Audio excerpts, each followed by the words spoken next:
Good morning. Good I'd like to morning. call the Board of Directors meeting to order this morning for June 9th, 2022, where we'll be discussing budgets for the Clerk of Court and the Sheriff's Office.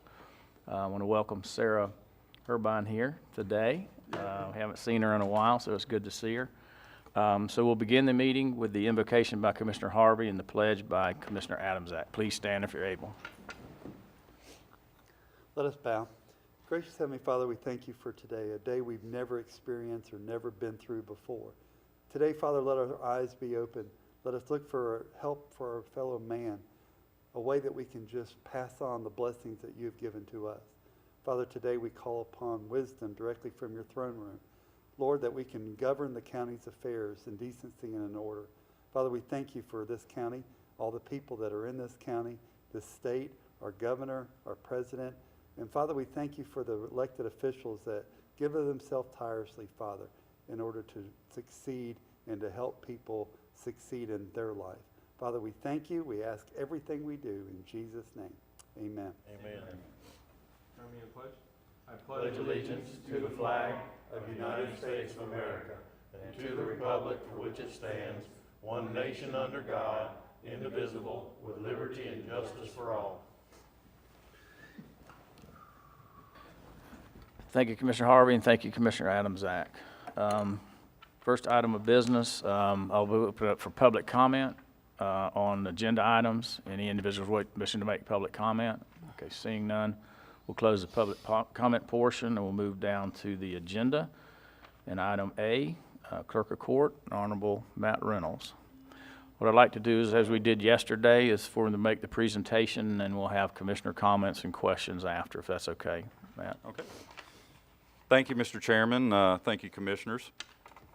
I'm going to talk about a couple of things from the letter. I'm pulling it up now so I can reference it. First of all, I want to thank you guys for allowing, not really allowing, for taking the funds that the clerk's office returned last fiscal year and setting that aside for capital improvements, other one-time type expenditures for us down there downtown. And when I say us, there's more than just one entity located down there in those facilities. So it's going to be, in my opinion, it'll be beneficial to everybody that's located down there. Something that I have noticed over the past year since the last budget request is our foot traffic has pretty much resumed normal operations. Pretty much everything else that we are doing down at the clerk's office, all of the various services that we're offering, everything is pretty much back to normal. There are some certain court cases that are still being done online, the ones that are easy to do online. But the problem that we've noticed is we need improvements. Really, security improvements is of the utmost importance at this time. But there's also other needs as well. Room for juries to be able to have an area to lounge in. I am thankful that the board is allowing us to use the old boardroom for that, but there are logistical challenges with both the bailiffs and our staff in having to manage jury when they go back and forth across the parking lot. It is helpful to have that room. It has come in handy multiple times so far, but within the courthouse itself, we're just lacking space. It's difficult. Chairman Pickens, you were down there just last month, and we were going through some other facility issues at the time with the air conditioner and the elevator, and so and you probably saw it as well. Kind of juries had to hang out in the hallway, no real place to go have a break room, a drink or snacks,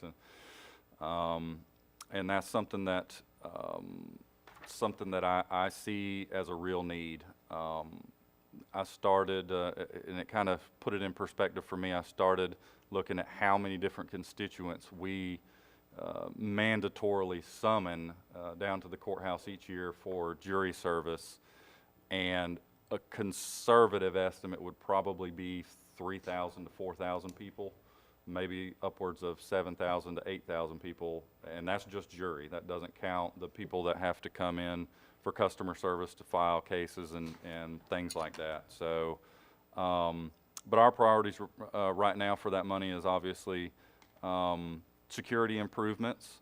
We've had a couple of occurrences so far where we've had to call security and bailiffs over to the customer service building because they're not in that building normally, and people come into that building to file certain cases that oftentimes can be contentious, and the person they're filing against will sometimes show up and be in the same building at the same time. So it can turn south very quickly, and so I would like to request of the board a point of contact to work with, because these facilities, what are we, 5 buildings just on the one block where the courthouse is located. There are multiple different entities located in them, and I feel like myself as the clerk, I don't have the authority, nor should I have the authority to have complete say-so over the layout of those buildings and where all of those different entities will be and how much space they have and all of that sort of thing. So, and something that I thought of after I wrote this letter, when we were sitting in here in the workshop, was that last week or the week before, when we talked about the virtual environment for IT? It kind of came from the Strategic Technology Committee, or the IT committee that's kind of formed. We don't really have that for facilities downtown where we're located at. For example, I'm just one of 11 different elected officials that have staff located in 8 different buildings at 4 different locations. And it's just difficult for us because I don't feel like we have the authority to say we need more space here, we need to redo this here, or lay out this here, because it's not our facilities. So maybe a committee made up of State Attorney's Office, Public Defender's Office, Court Administration, Guardian Ad Litem, Clerk's Office, Sheriff's Office, as bailiffs are down there, all of us. Maybe there needs to be a facilities committee for down there so that we can start having meetings to talk about the different needs, the different issues, things like that. But that is one of my requests this year, is we would like to move forward as quickly as possible with security improvements, but the money is in reserves with the board, so the board will have to help us move that forward. The second thing that I would like to talk about is our ERP system, and this I want to put on the radar of the commission. As I mentioned in the letter, we did have a meeting with county IT, county administration, county HR, our staff, our finance staff. We had a kind of a big meeting to talk about trying to move forward with our various softwares. I know that county HR is looking at a new HR information system. I know county budget was looking for some budget software, as the budget right now is done in Excel, and it's tedious. So I can understand that, but the problem is, and in hearing from county IT, is our current software, it's very difficult to mesh newer software into that older software. Sometimes it can work, sometimes maybe it's not so easy. And we started talking about piecemealing in different pieces of software like that, and the difficulty that we would have with our existing ERP system if we were just trying to add in one-off modules into it. So I wanted to bring that to the board. Our current hardware that the county's enterprise resource planning system runs on is, I think it has about 3.5 to 4 years left on the warranty.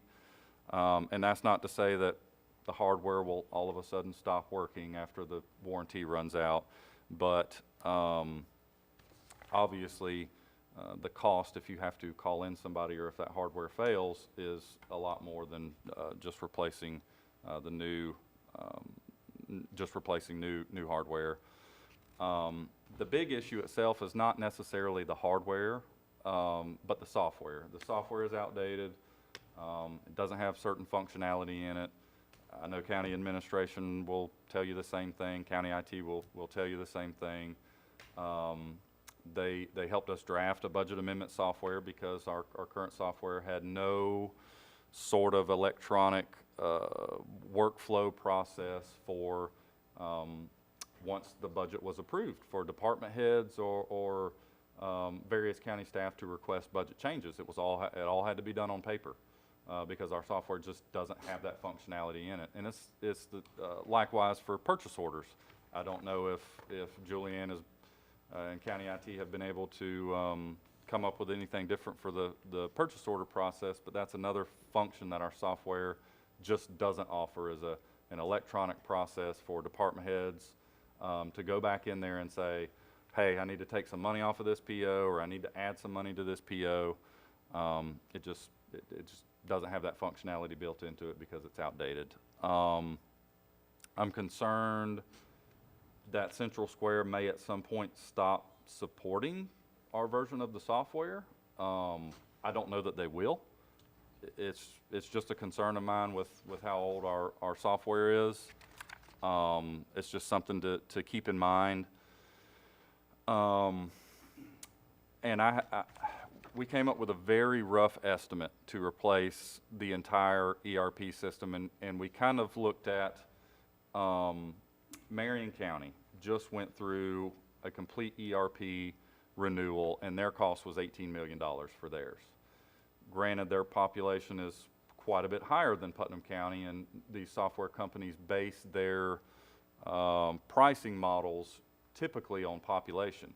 I was at the clerks conference all week. I just drove back this morning from Orlando, and I was standing there talking with Sam Bailey from Holmes County last night. And obviously Holmes County, very small county. They just went through an ERP, complete ERP renewal with the same company that Marion County went with, but their renewal cost was only $375,000. But then again, off the top of my head, I don't know what Holmes County's population is.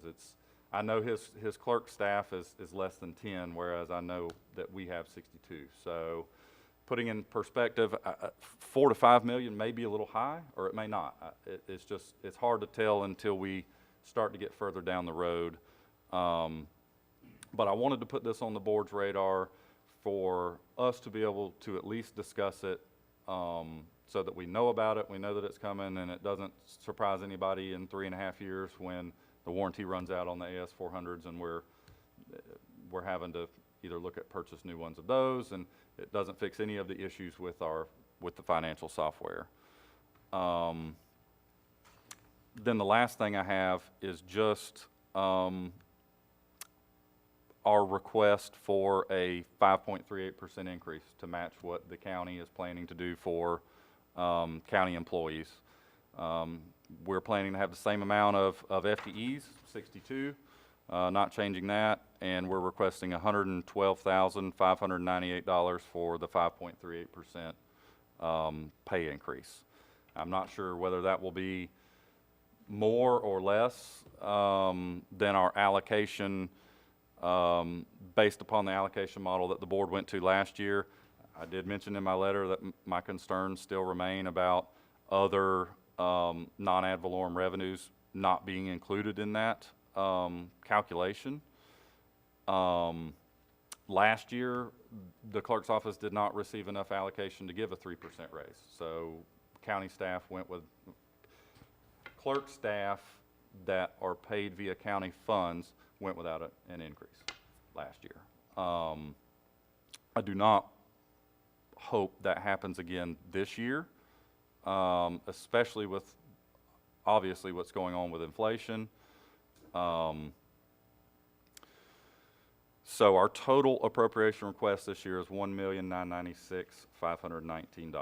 That's $112,598 more than the current year's appropriation, and that solely covers the pay increase for staff and the FRS increase.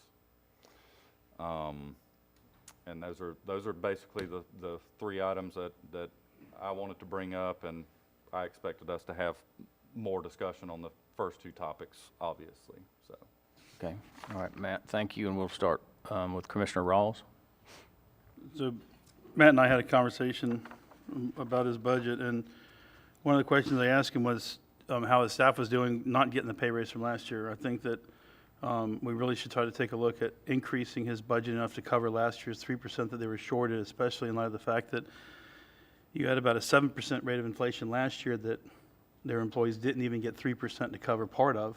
And then this year you have a double whammy on top of that. So I don't think that it's and I hate to use the word fair, it's not equitable for us to sit up here and talk about how we want to make sure that we cover BOCC staff and take care of them, but we also need to take care of all county employees equally.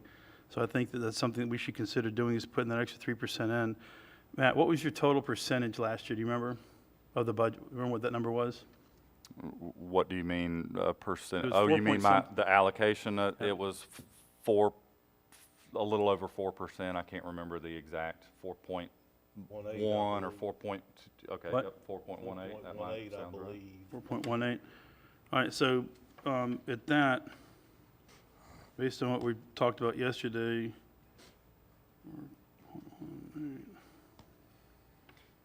And I want to add, I considered adding that into the budget request to ask for the 3% for staff last year that they missed out on. But I know what the board is facing. I know the financial situation of the county and how difficult it's going to be to get to that $15 an hour minimum. So that was kind of why I left it at the 5.38% request for this year, just to match what the board is going to currently do for their employees this year. and yours was 4.18%? It's in that range, yes, sir. Mhm.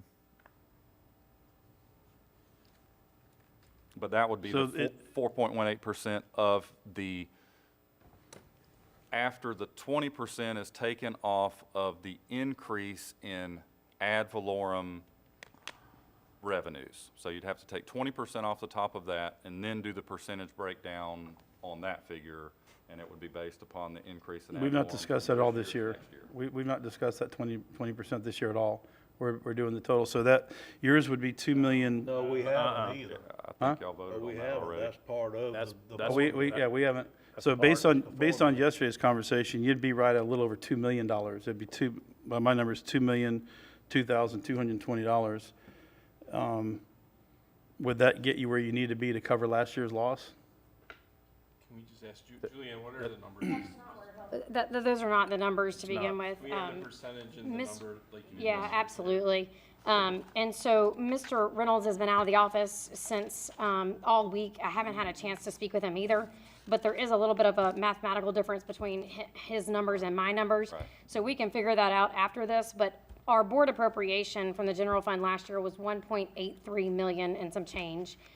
If the 112 that he's requesting is added, the amount appropriated would be 1.942. He actually would get more than that because according to the formula, he would get an additional 157,533. What is the total of that? The total of which combination of You just numbers? said Julianne, let me- 57 and, If I can correct why the Whoa, whoa, whoa, whoa, appropriation is different. Can you Okay. let her finish, please, guys, before you, let her finish, and then you can ask the questions. Okay, thank you. So the base number of what would be requested is the 1.942 before we figure out the differences. And what I'm showing as allocation would be 1.987. And some change. There's some change there, but let's talk million to million. So the difference is that 53,000-ish that's in the solid waste fund? Add that to the 1,840,000 and you'll get to the, Okay, so we remember we don't add discussed that that last into, year? I get it. We Because don't add that's that. part of our, that's what we consider as our funding, our appropriation, so yeah. Sure, but it's not in the general fund, so we don't Right. have that as part of the general fund Okay. ad valorem. So that is the difference. But with the numbers I've given you are the general fund appropriation if we apply the formula as it stands. And what was the percentage that yesterday Mr. you gave us? Chairman, is it my Okay. turn next? I still have the floor. Wait a I minute. think we Wait, should have this clarification. Can we get it before? Yeah, right. the Sheriff then too? That way we just have it. okay. Can you do that, Julian? I missed the question in all the Yesterday conversation. you gave us a percent and a number. What's the percent with that 1.987? Sure, the clerk's percent is 4.18%. So it's the same as last year? Yes, sir, Because the other two weren't the same as last year. correct. Okay, thank you. And again, for clarification, the total anticipated revenue is 47,900,000, correct? Ask me I'm sorry, Commissioner Rawls, ask me one more time? Total anticipated revenue is 47,900,000. Yes, That's 4.148% of the total revenue, which is what I was saying earlier. So would that, what would it take to get you, Matt, to the extra 3%?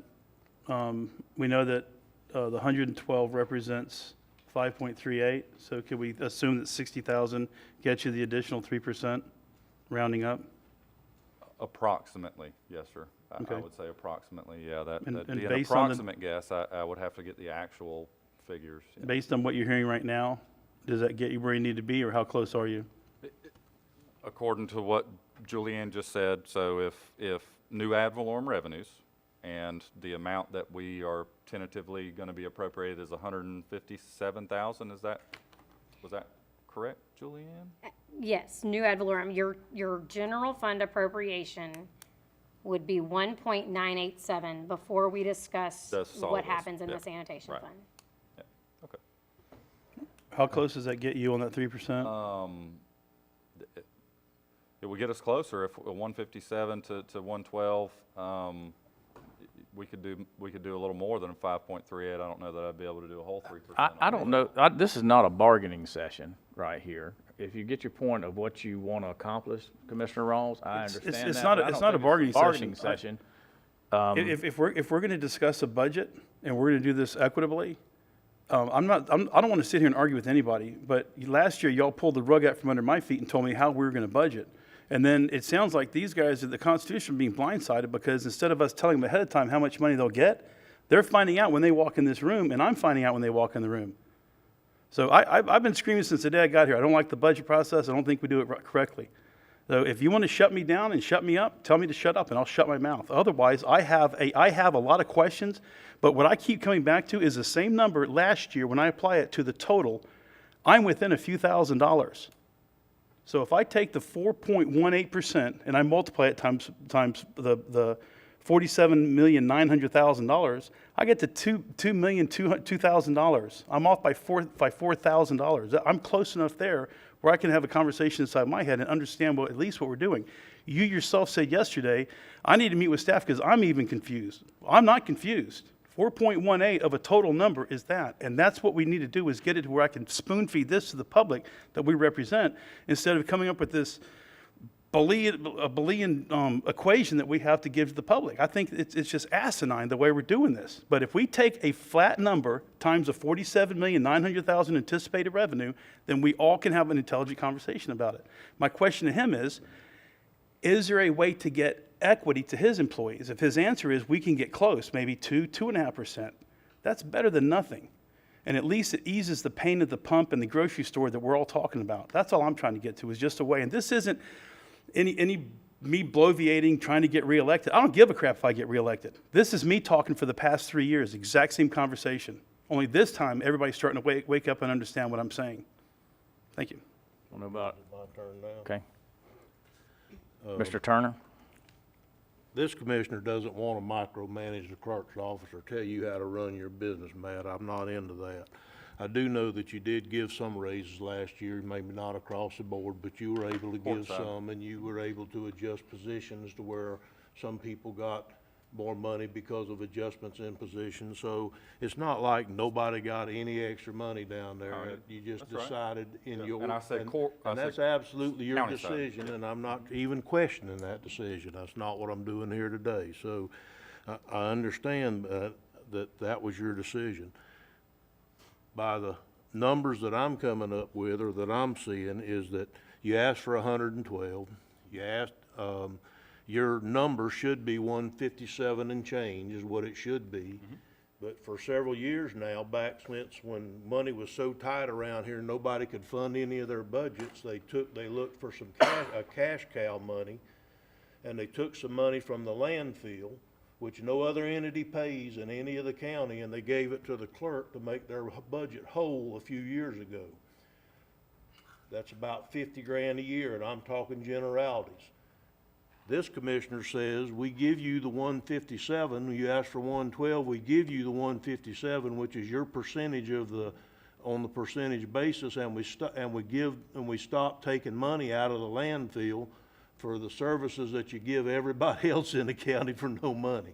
So that would make, I don't think it's that equitable at all to the landfill to pay that $50,000 a year to the clerk's office when nobody other entity in the county does that. I know why it was done. The clerk was running short a few years ago, that nobody else had any money, and they had to take the money from where they could get it to make that fund whole. So they took it from the landfill. So that's my proposal to the board, is that we actually grant the clerk his request for 112 and give him the rest of the 157,533, which would be his 4.18%, and then stop funding it, part of it out of the landfill. And that gives you the request that you've asked for this year, your full request, plus it gives you the money to cover the offset from the landfill. And next year, your percentage would just continually go on with that in there and the landfill money out. So you've got everything you've asked for, and the landfill hadn't got shorted. That's my request. Thank you. Commissioner Adams, Act? Would that cover the landfill amount? I think it would be short of 5,000 or 6,000, wouldn't it? Yeah, You're not in- doing the you're not- math you're in my not- head, 157, take 50, if it's, I can't remember exactly, if it was 53 or 56, whatever's in the Well, in the solid waste 987, fund, I so- can't- yeah. So it may be a little short, but one thing, if I could point out, Mr. Chairman, about enterprise funds. When it comes to enterprise funds are supposed to be designed to pay for the cost that they incur. And I was originally under the impression when I was doing the budget that money coming out of the solid waste fund was for the cost related to the administration portion of that solid waste fund. All of the checks that we write for the solid waste fund, the collection of the solid waste fees, everything that goes into the administration of the fund.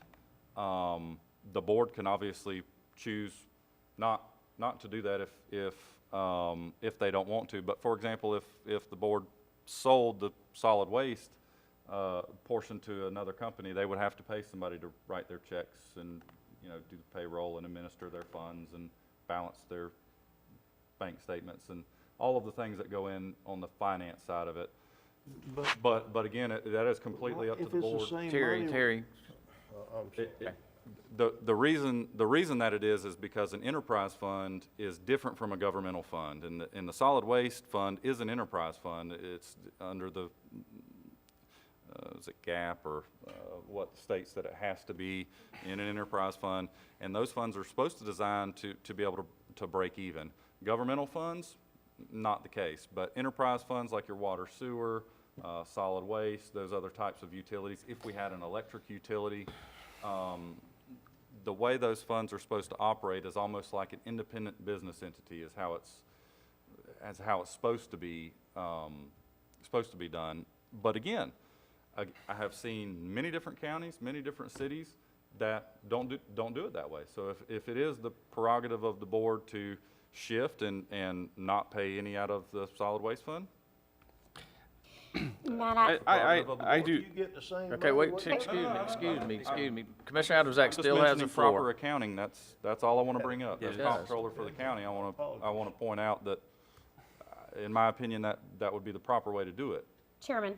Okay, Julianne? Yes, sir. Just real quick, I think that when Commissioner Turner approached me about his concern, it wasn't in what an enterprise fund could do. It was that we are only doing it to one enterprise fund who happened to have the money at the time. Right. So it was the consistency or lack thereof that his concern was based in, and I think we got off track somewhere. You're But absolutely right, Julianne, and I Sure. think the county should be consistent if they're going to, even with the enterprise funds like the utility fund, which is already upside down, in order to properly account for it, some should be coming out of the utility fund for payroll checks, balancing banks, all of our comptroller operations that we do for those funds. That would be the proper way to do it, but again, it'd just put the utility fund further in the hole, you and can't. you'd have to transfer more money from the general fund to do it. So it's one-half dozen of the I other, support the so- consistency thing as long as it doesn't leave you short. And that's consistent where I'm at. I think we would leave you short like 6 or 7 grand if we did it that way and wouldn't accommodate any further things for you. So I'm for it if we were up to your, this is why I'm against this whole process to begin with, is because we had someone that came in under yesterday, so that would have been some money there. You came in kind of under, but with that, if we shift that, then you're kind of equal. That's why I think we should just have these conversations and decide what the number is for each entity and then go forward. But I lost that vote, so I'm going with what we're doing here. I think as long as we made you whole on that 5 or 6 grand, and I guess the same question we had yesterday for Mr. Parker, do you anticipate giving something back this year? And I know part of it is you're beyond what we've talked about with you're doing the remedies or tasks. Do you expect something beyond that coming back? And if it meets that 5 or 6 grand, I think we kind of talked about yesterday with Mr. Parker that we just figure out a way to get it forward and it kind of doesn't come out of the budget. SN is, We didn't agree to that, but that was the conversation we had.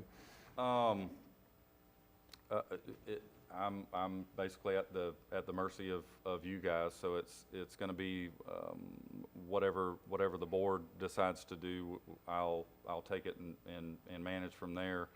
But I've got no problem with it, reorganizing it that way. I am expecting to, return money this year, but I was thinking that money was gonna be set aside for more capital type improvements. If some of it needs to be taken, again, once I return it to the board, it's completely up to you guys, what you guys want to do with it. Just last year I came in to request because I knew we were going to need one-time capital improvements, facility improvements, and just wanted to try to set aside some money. So if I came and asked the board and really needed something, there would be some money sitting there and I wouldn't be asking for other general fund reserves or anything like that. So,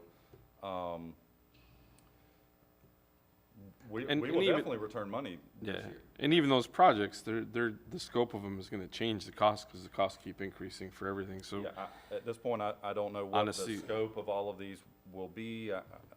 I'm of the opinion we're gonna have to take those as they come in a way as a board because of the fact that the scope of costs are so variable.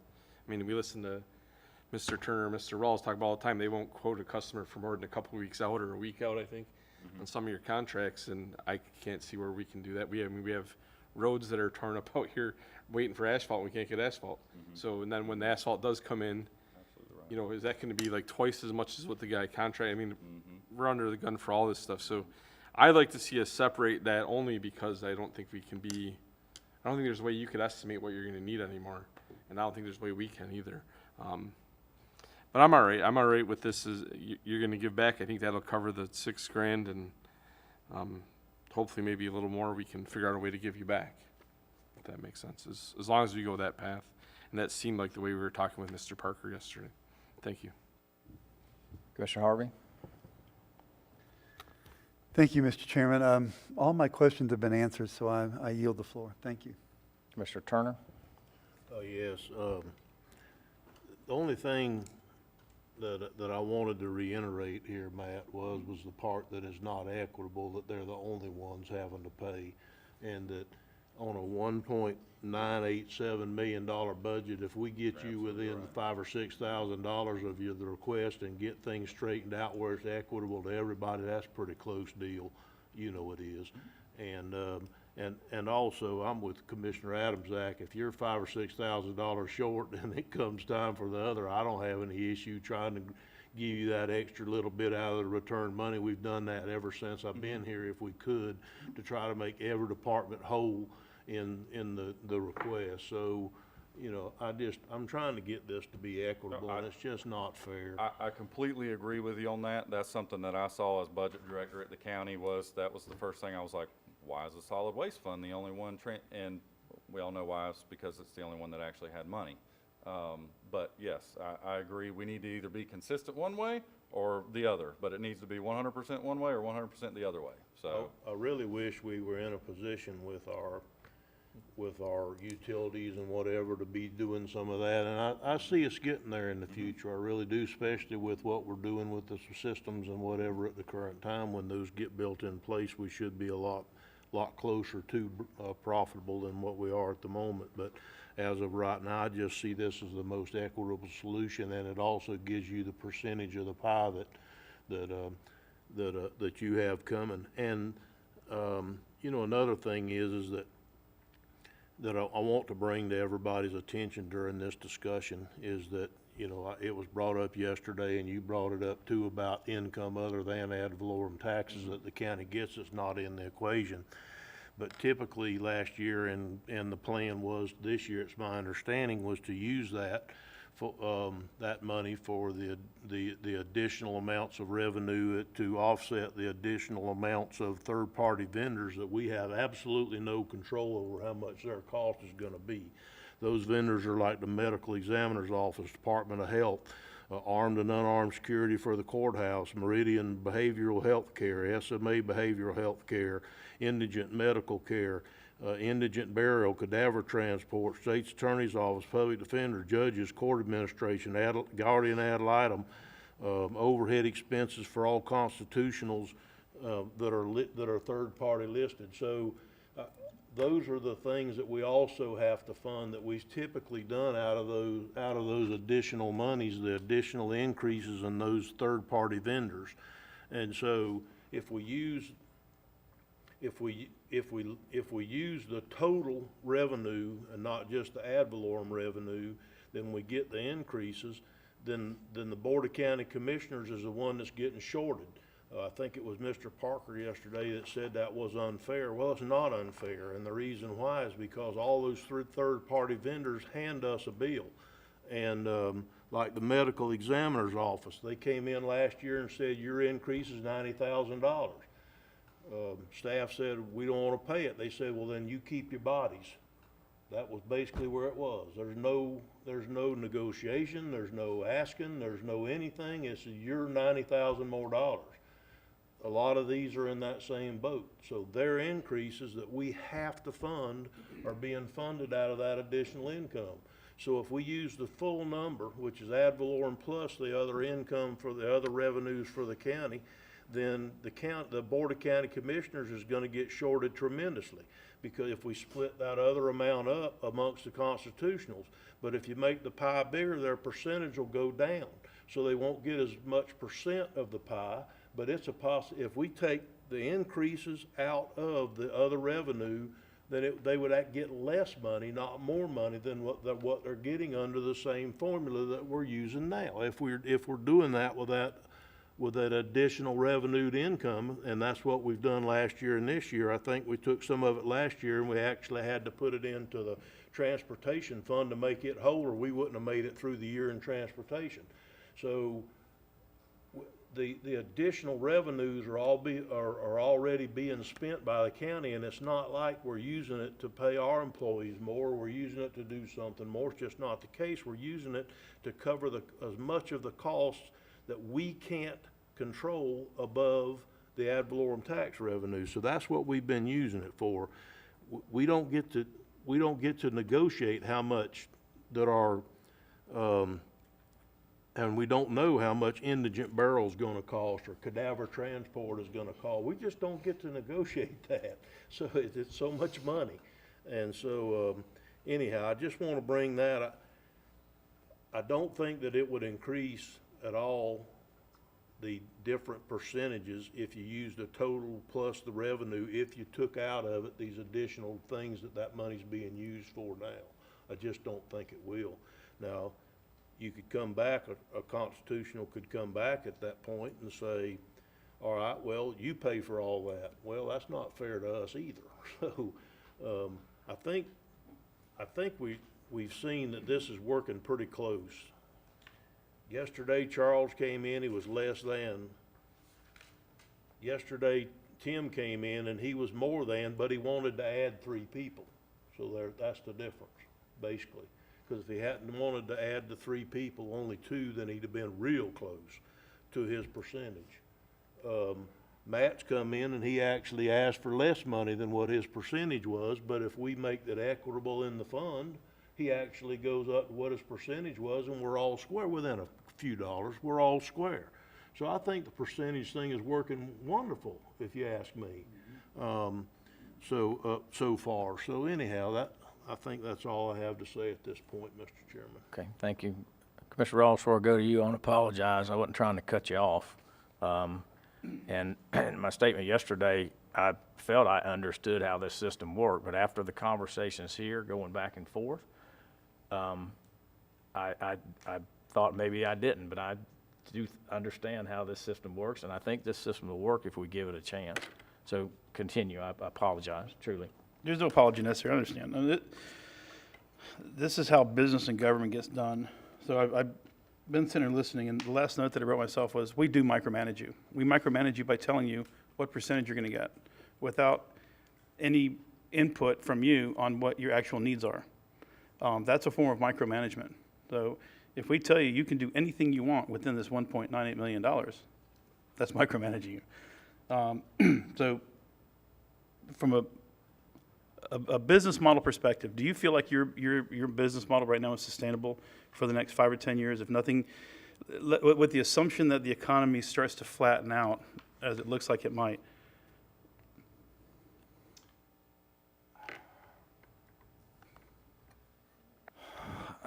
I would have to say, looking at our budget, and Logan's, I can't remember the exact percentage of our budget is breakdown of personnel versus operating. It's 92%, 94%. So we have a very, very small operating budget, and the amount that we do have to spend on operating, it's much like Commissioner Turner said. Our vendors are, everything's going up. The only reason I was able to hold the line on that this year is we were covering some general services type, building maintenance type expenditures, and we've taken that out of the budget and had conversations with county admin. That was the only way that I was able to not have to request more on operating, but our operating is very, very tight. But going forward, what I see for the clerk's office is it's really, it's pay for staff. That's the majority of what I have, and whether the allocation percentage and the way the ad valorem, I wish I had a crystal ball. I don't have a crystal ball. I have no idea what ad valorem, what that increase will be each year. But I do know that increases for staff, and those are gonna be my requests. Every year is just, it's gonna be staff. The FRS increases, health insurance increases as we have them, and pay increases for staff. That's essentially the majority of our operations. So as long as ad valorem revenues stay on a good path, then I think we will stay on a good path. Like this year, I didn't know what to expect percentage-wise, ad valorem increase-wise. So that was good news when I heard Julianne say 157. So I was just coming in appropriation-wise to ask you guys just to match what you're doing for your employees. And so that's what I see our operations probably being from year to year. So it'll just be as the economy goes and as ad valorem taxes go. But that's going to be really, really hard to try to predict. But I do know that Once I increase pay to certain levels, there is nowhere for me to cut when it comes to cut. It is people when it comes to that. So, hopefully that gives you a little more insight as to. It was, well, the question was sustainability. So from where I sit, it looks like you're in an unsustainable position. Looking at all the market trends right now, like we discussed earlier on with foreclosures, if we start to get an increase from foreclosures, that could potentially drive down the cost of, or the property values, definitely in the ones that are being foreclosed on. And that's what starts to get that flattening effect a little bit. Right now, the Fed's scrambling, trying to get everything under control regarding inflation. And if you tighten the belt, you slow down the economy. If you tighten the belt, you might decrease inflation. But to do that, you've got to slow down the economy. So I think we just need to be cognizant that if you're quote unquote tight right now, it's going to be exacerbated if the economy slows down, flattens, or goes backwards at all. Facility improvements, from your budget, you don't make any facility improvements whatsoever, correct? I do not have anything in my budget this year for anything facility related. Okay. What improvements do you see that are needed in the next budget year? The primary one right now, and it kind of goes back to what Commissioner Adams-Ack was saying about really not knowing what these sort of improvements are going to cost until we start working and looking at what improvements it will be. But the ones for me, it's going to be security. That's, security of staff, of the public, of everybody that's located down there in those areas. So I want to start with those. I don't know if the money that's currently set aside will be more than enough to cover all of that, or not even touch it. At this point, I don't know. That's kind of what I alluded to in the letter. I need to work with some point of contact at the county to say, hey, what can we do here? How can we lay this out? How can we set this up? What can we do? Because the state attorney may have an employee in their offices right next to where we're looking at making a change. So it's going to affect them. Or it may be the bailiffs are located in this room, or the public defender, or the judges, so it's just, I think I need some help from the county on looking at how to improve the security first and foremost. And then second priority will be reasonable accommodations for jury and those constituents that we, it's not voluntary, it's mandatory that we summon them down there. At least having, amenities for them and staff too. I hate to make it sound like staff is in third, but all of these priorities are very close. For example, inside the courthouse, staff in one office, their break room is a microwave sitting on a counter inside one of the vaults. That's all we have. So there's just not enough space. And this has been a continuing thing for years and years and years of not having enough space. But I'm hoping that with the money that I'm returning and it's helping to build some reserve for these things, it will give the board the ability to start addressing some of them. What do you see as are there any immediate needs in the next budget year that need to be addressed besides the security? The security ones I'm are not capital-wise. first and foremost. Other, like one-time expenditure capital-wise, no, sir, nothing Okay. for us this year. Okay, anything that we need to do on our side, budget-wise, for capital improvements in the courthouse? Until we know more, like I said, maybe form a committee, or like the technology committee, or something like that, to bring all of the partners to the table to talk about and work together on how to make the space that we do have down there work and make it feasible. Maybe that's the best way to try to address it. I'm not sure. But it's just something that I've heard from those other entities is they have facility things here and there, and I think if we came together as a group, maybe that would help. I'm not sure. Okay, does the state attorney's office have to be housed in our building in the basement? Or would they be No, better off? Doesn't, I don't, the statute is not specific. Florida statute 29.008 states that the county has to provide facilities, equipment, technology, everything for the clerk, the state attorney's office, public defender, guardian ad litem, court administration, all of those. But it's not specific in where or anything like that. The only thing that it does reference is any new construction after a certain date has to, office space per employee has to match the Department of Management Services. They have a guideline on spacing and different things like that. That's the only thing that I'm aware of. It sounds like we need to have a strategic plan addressing the courthouse and the facility itself and the next 5 or 10 years moving forward. Let's see. You know, everybody keeps talking about the costs beyond our control.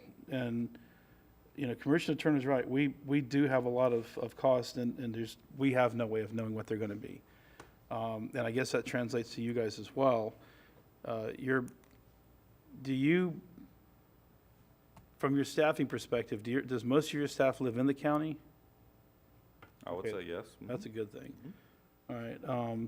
There's one of, some of the concerns that I hear expressed are that you got employees that don't live in the county, they're not bound to here, and we can't afford to lose sheriff's deputies and paramedics and firefighters and stuff like that. So if most of yours are in the county, that's a good thing. Housing issues with your staff, any complaints about that, or how are they on housing? I haven't heard any. After you asked the question of staff that works out of county, I was sitting here trying to think of those that do. Sarah's one of them. Sarah and Jacob are. But we have relatively few of them, and I haven't heard any of them talking anything like that so far yet. Okay. Going through our notes here. And then regarding the enterprise funds, I understand, and I guess, in a perfect world, you guys do extra work for that enterprise, but all three of those enterprise funds. So if you're the ones that are managing the books for those funds, I'm not sure that in the future that there shouldn't be a way for you to be able to recoup that, because that puts an extra burden on you to be able to do their accounting. So I think that's a conversation that maybe need to be having in the future. Getting the money contractually, having a number every year that can be agreed on. Obviously it'd be a double-edged sword if you take a look at the water and sewer over in East Palatka. So and they're completely separate, and you can't commingle those. So the one thing I would say about that, and I tried to approach it in my letter this way, is just talk about the total amount needed for the clerk's office appropriation. I know what it takes, how many staff I need in my comptroller's office in order to operate it, and that's why I was saying consistency is key. Either 100% split it between all of the funds, and then general fund needs to transfer and do it that way, or don't do any out of those other funds. What I gave you guys in my budget request was just the number that I needed to operate. And that's that's whether right. that's with us doing everything for utility funds, that's with us doing everything for the solid waste funds, that it covers all of that. that's the yes. approach I like. Then I don't. Yeah, it's green. Is it not? Hello? I like that approach. To me, it makes more sense for you to Can you come take to a us and say, recess, Commissioner? Let's take a, Slide over here and talk on Commissioner Adams' acts. I'll share with Will this work? I can talk on Commissioner Adams' acts, Mike. Try this one. Or I can do that one if it's on. That was our backup. the battery looks good too. Testing. you go. Hello. All right. Sounds good. so I personally like that approach, because then you're coming to us and saying, this is what my needs are. Yes. And it doesn't matter what percentage is. And the reason I asked the question about, do you feel like this is sustainable? If we flattened out, or we went backwards a little bit, and we stuck you with the 4.18%, the next year that would be less money, but you're going to come back and say, but I need more money. And then we're going to say, yeah, but you only get 4.18%. And it just doesn't, to me, it doesn't make any sense at all to stick somebody with a percentage. You're taking a snapshot in time 2 years ago and saying, well, it worked this year. Here's your, next year you get the same thing and the same thing. It works well as long as you assume that there's going to be an increase in revenue every year. The minute that you have any stagflation, I doubt your paper costs are any less than they were this year than they were last year. You guys don't probably buy a lot of fuel, but I'm sure you do have some travel expenses. All that stuff is compounding and costing more and more and more. We're paying the electric bills. I don't think we're getting a discount. I know my electric bill is higher than ever. So I support the 1.98 or 2.002 million, whatever you want to call it. If you can get your folks to as close to 8% as you could, I think that would be the right thing to do for them. Next year, we're going to see another increase in our revenue. There's no doubt in my mind that this year has been very good for house sales in Putnam County. It's the year after that I really start to worry. Ad valorem revenues, as you know, always tend to lag a year. So what's happening throughout this year, we won't see until after next year. So, Right. And one more thing, can you send to the commissioners some of the snapshots we discussed from some of the other counties on their truth in lending, or not truth in lending, the, The ERP? no, the tax bills. The Oh, trim you mean- notices, trim notifications, or other tax notifications. Can you shoot us some of those? sure. I mean, yeah, I can. We're talking about ad valorem versus MSBU. Oh, the and- MSTUs and MSBUs. Well, I mentioned that offhand when we talked that, the counties around us, the majority of them have a some of them have a pretty long list of MSBUs or MSTUs for various different reasons. So, yeah. Yep.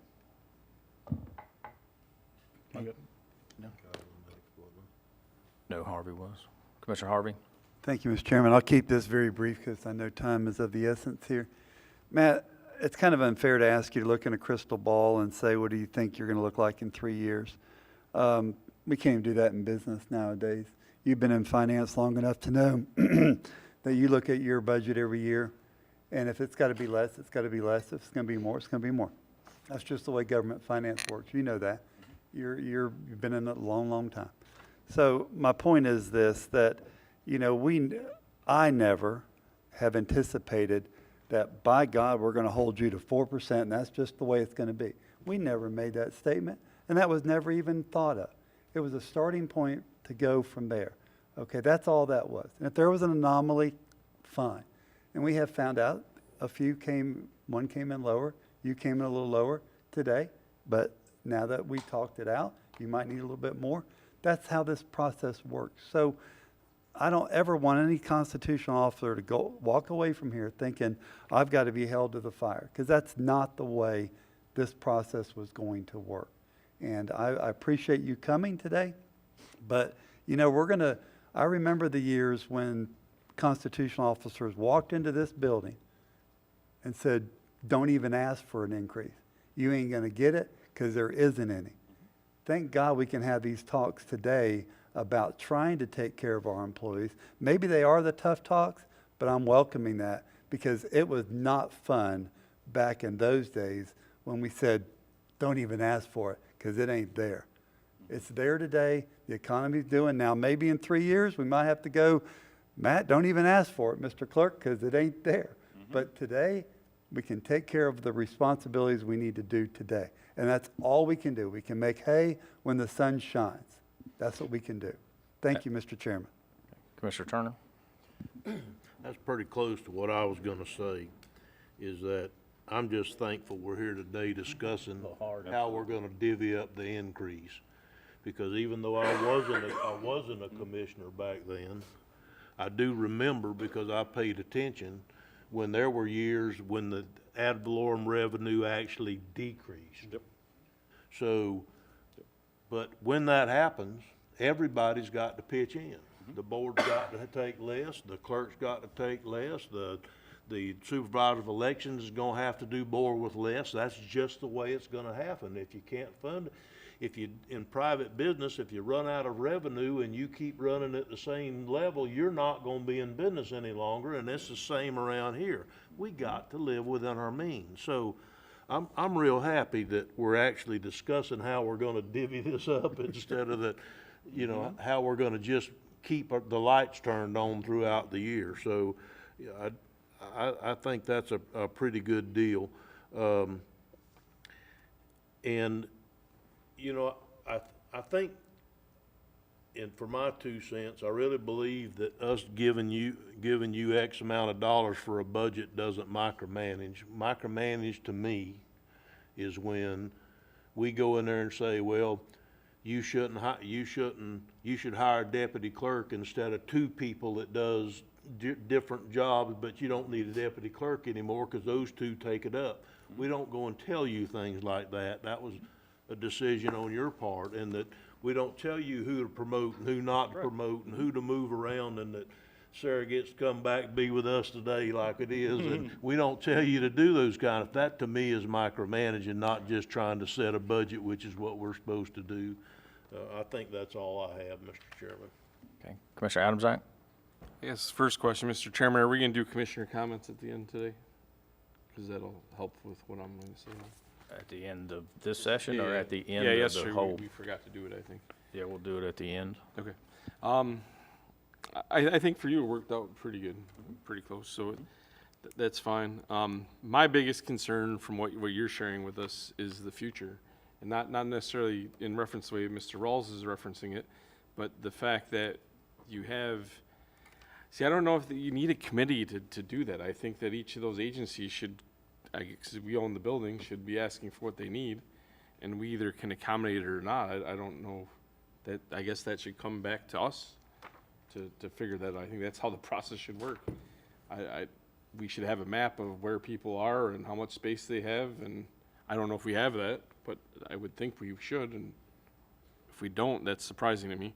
But I think that should be, if you need more space or something to put an extra bailiff or something, we should look at that and figure out how to do it. And I think it would be up to our staff to talk to those other agencies if they had to give up point A or point B. I mean, I think having a committee to talk about it so everyone works together is, it's not gonna hurt anything, but we should have some sort of plan around that based on requests that came in already, in my opinion. The other one is the IT one. I mean, I actually foresee that ad valorem goes up for at least another 3 or 4 years. I think we're insulated a little bit in Putnam County. The increase that we saw in other counties for several years, I think are gonna actually help us when theirs stagnates. I think people are gonna fly to here. So I think it's actually gonna help our particular situation that's happened in other counties that were poorer throughout the country. I think we do have a little bit more of insulation from that than some other areas of the state, and which is different than 2008 and 2010. That's just my personal analysis as an individual, and I'm hoping that that plays out. I'm pretty confident it will. So I think we're going to be good for 4 or 5 more years here as far as that goes. Maybe the increase isn't as dramatic, but you know, in my mind, I'm thinking of how to give that back to the people, not to give it to the government, whether it's your agency or ours or anyone else. So that's where my thoughts are on that. I wish you'd quit saying things like that. It makes me want to hug you. Yeah. So Go ahead, give him a big barrel.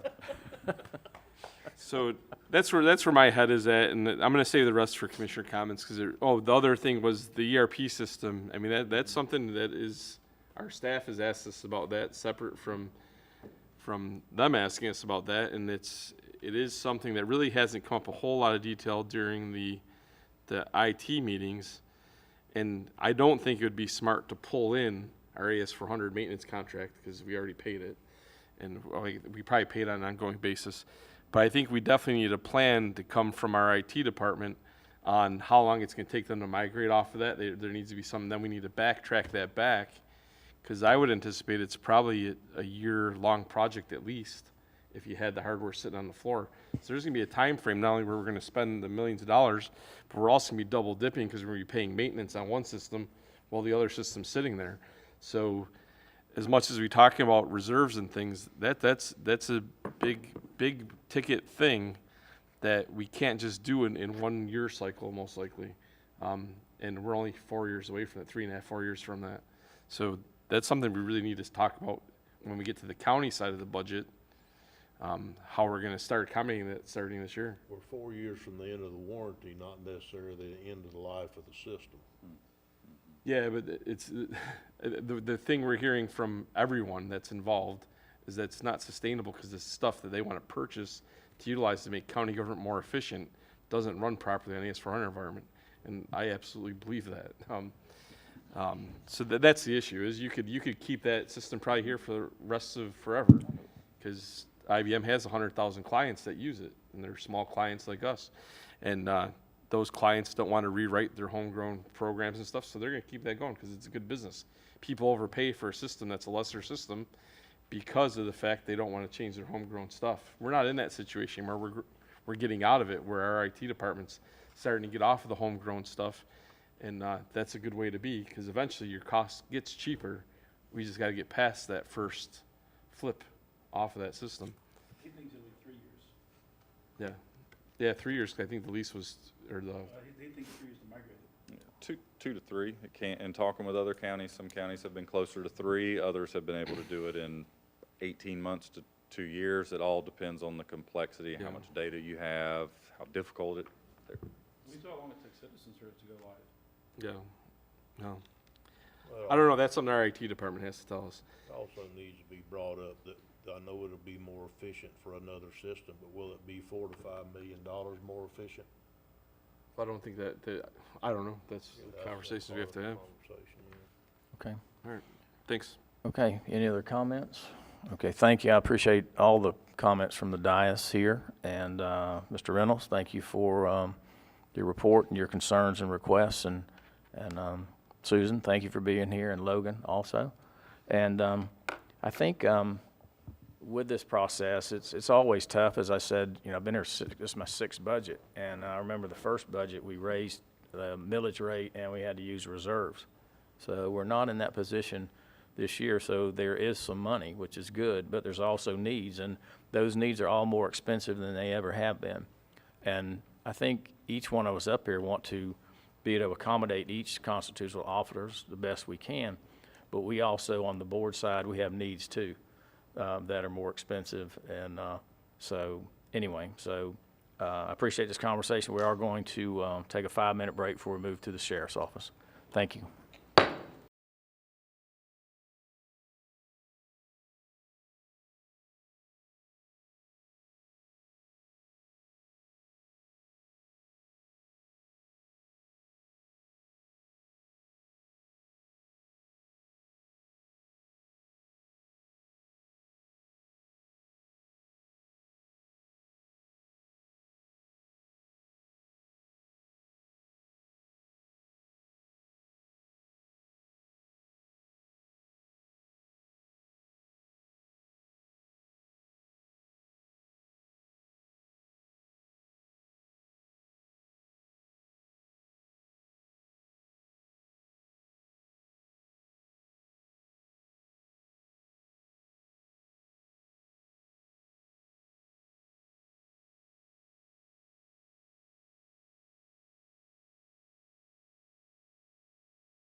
gonna open us up. Hit the gavel, buddy.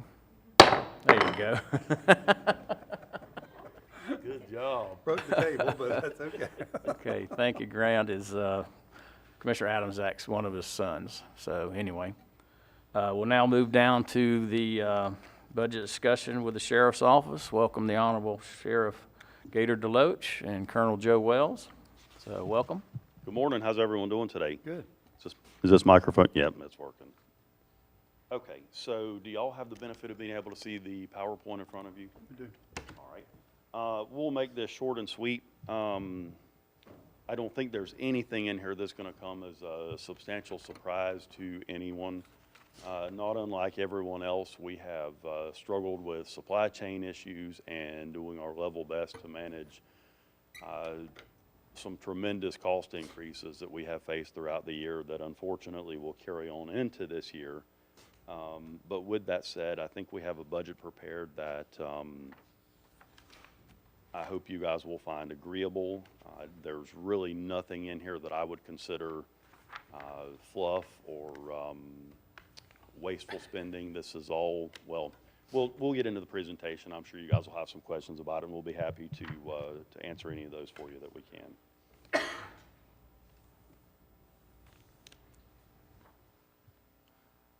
So as you can see, in operating, we are proposing an increase of about $936,000. And on this slide, you will see that there are a number of things that are beyond our control that we did our best to manage, but unfortunately, because again of supply chain issues, inflation, and the cost of and procurement of materials going up, operating has gone up substantially. We have actually found ourselves in a position this year, and we'll talk about this a little bit later in the presentation, where we have actually had to use some lapse money from personal services to balance operating this year because of the exponential increases that we've seen in the cost of doing business, as I'm sure all of you have been the victim of as well. Largely, this increase is accounted for by an increase in medical care, primarily pharmaceutical and medical supplies, and also a 3% increase in contractual services with our medical provider that is built into the contract on a yearly basis. Sure. Sarah's fixing me over here. Is that better? Yeah. Okay. In addition to that, I hate to blame things on COVID, but this one was strictly due to COVID. We have had a significant increase in inmate meals. That was largely due to an increase in jail population. Through working diligently with the courts and some of our local judges and circuit judges throughout the circuit, we have been able to drive our numbers down, but not to where we want them to. And right now, we're currently serving an average of about 416,000 meals a year. You multiply that times, correct me if I'm wrong, Scott, but right around $1.40, $1.45, it adds up real quick. Increase in vehicle purchase and maintenance cost. We found ourselves in a position, and I think we talked about this last year and the year prior, where we were trying to limp along some of our fleet vehicles to help keep our costs down. We're at a point where we were forced to purchase some new vehicles just because of those maintenance costs driving exponentially. And I think it's worth noting that total throughout the agency, our deputies are driving about 3 million miles a year. So that's a tremendous amount of ground that we're covering, and it takes a toll on the vehicles, not to mention, and we'll talk about that later on, the increase in fuel that comes along with that. Also, we've seen a pretty substantial increase in facility maintenance cost. It's not lost on me that as we speak right now, we're in the process of a major air conditioning repair on the north tower of the jail. We don't yet have the total bill for that, but I can tell you that just to bring in a temporary air conditioner to provide air conditioning for our employees and those housing areas, we're somewhere in the neighborhood of about $15,000 or so. Again, not to insult anyone in here, but those all add up over time. We've also seen a pretty significant increase in the cost of our uniforms for our employees. And well, not only our employees, but also the uniforms that we're required to buy for our inmates as well. I can only attribute that to, again, supply chain issues. Most of the, not unlike anything else that any of us are wearing, but most of the uniforms that our deputies are wearing are manufactured in Vietnam, Cambodia, the Philippines, and countries like that. And we're seeing a tremendous increase not only in the cost, but also in the shipping of them. And then also, this is something that all of us have suffered from. We have seen about almost a 40% increase in the cost of our motor vehicle fuels over the last year or so, which has impacted our operating budget tremendously. And you can see we've got some notes in here that we use an average of roughly 204 to 205,000 gallons of fuel a year. So, you know, simple math, that adds up to about $1 million. I can tell you we didn't have that much in our motor fuels budget in that particular line item in operating. Does anyone have any questions with regard to operating before we move on? We have questions, but I don't think. We'll wait till the end. We're gonna wait till the end. Okay. Personal services, you'll take a look. The proposed change in personal services is about 2.6 million. And a significant amount of this increase will actually be covered by an increase in revenues, and we'll cover that in a future slide. This provides a very modest cost of living wage increase for all of our members. And I also think that it's worth noting that I know everyone here is familiar with the legislation the governor passed regarding House Bill 3. And unfortunately, not all of our members are covered by House Bill 3. That only covers our sworn members. And, you know, in what was abundantly clear to me in some private conversations that I had with the governor is that the money that was allocated to fiscally constrained counties in House Bill 3 was intended to supplement, not supplant or replace county funding for our deputies. We are still critically behind other counties as far as pay is concerned, and the governor is doing his level best to make Florida the most law enforcement friendly state in the nation, to attract good qualified law enforcement candidates and to make sure that Florida for the foreseeable future is a desirable place to live, work, and raise a family. And this is certainly all part of that effort. This increase also allows for continued funding of our step pay program, which the increase there is relatively modest. In simple terms, an employee is eligible for a step pay raise of about $1,200 every 3 years, just to kind of boil that down. All of you are certainly aware of the increases in the retirement contributions that we're responsible for. And I think that it's also worth noting that out of the money that we got in House Bill 3, and we can certainly talk about that more later when we get to that slide, roughly half of that money that came to us from the legislature for fiscally constrained counties in House Bill 3, roughly half of that money goes to cover retirement and FICA, Med-FICA, Social Security. So it dwindles down very, very quickly. And I spoke to this earlier. It prevents us from falling even further behind where we are, behind surrounding agencies that we have continued to lose deputies, although I am pleased to report right now that we are actually completely full in law enforcement and approaching full in corrections. The good and the bad of that is that we are full, so we're able to provide better service to our residents, but it's a bit of a double-edged sword in that the money that was previously available to us in personnel services that we were using to write operating no longer exist, unfortunately.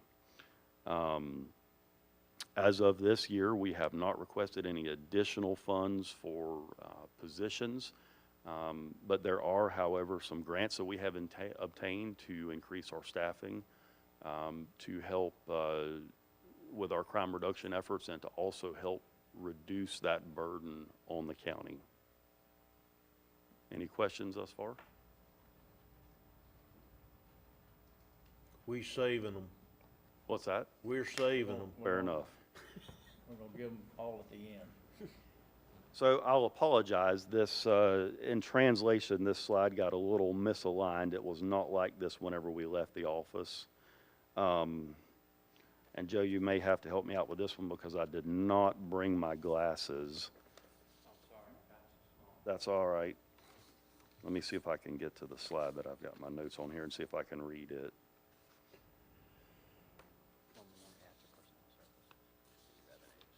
There we go. Mike can read this one. We'll see. This is just kind of a brief breakdown of our revenues. I don't really see any necessity in us going over this one unless you just want me to. I know that all of you can read and probably easily understand this.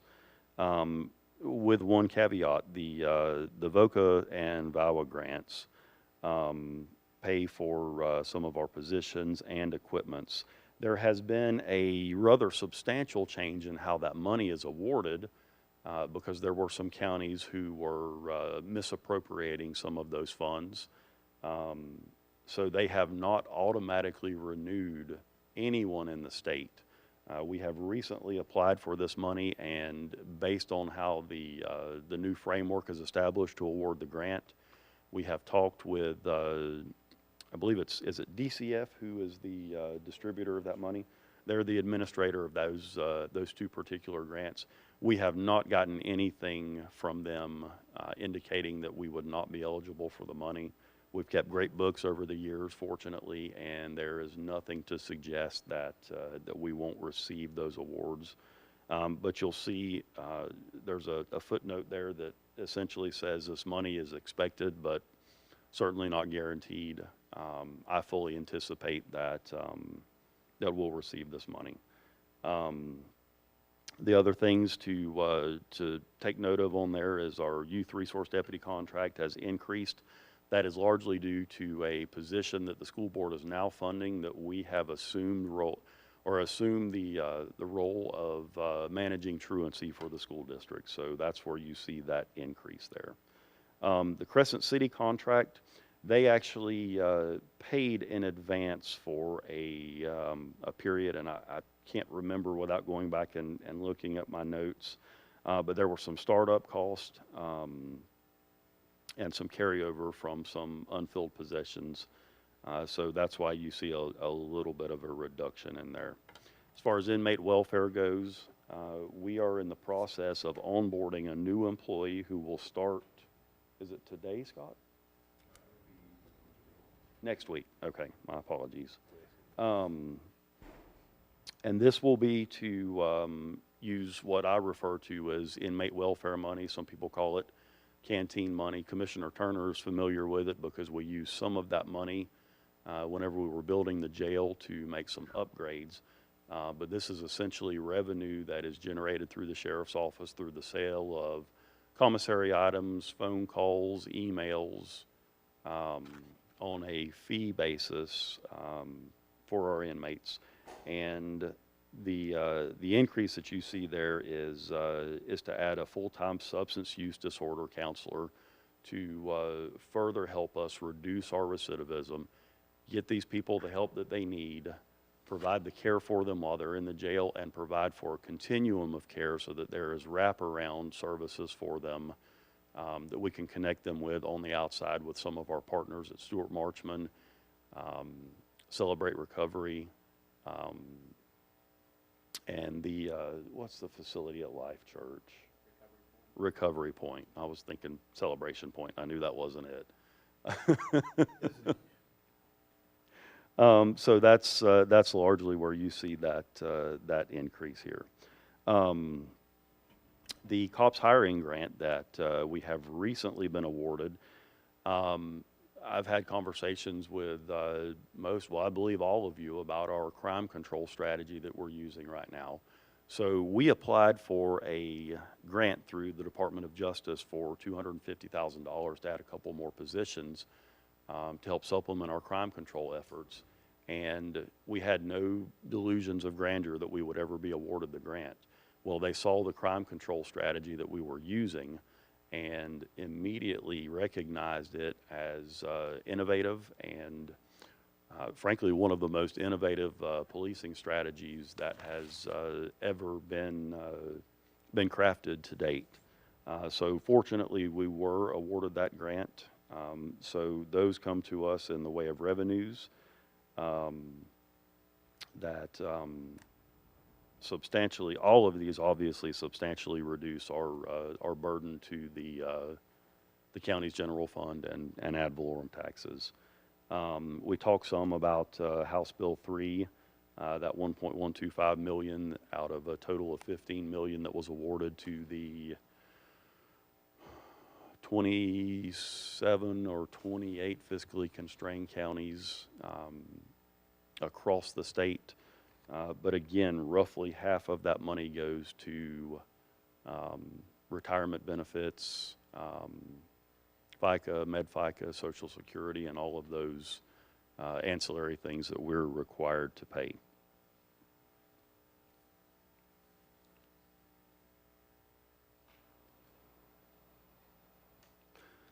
So this is just kind of a snapshot overview of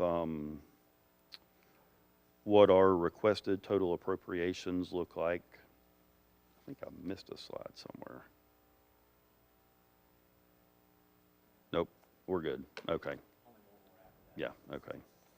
All right, let me get back to that so I can look here instead of my notes.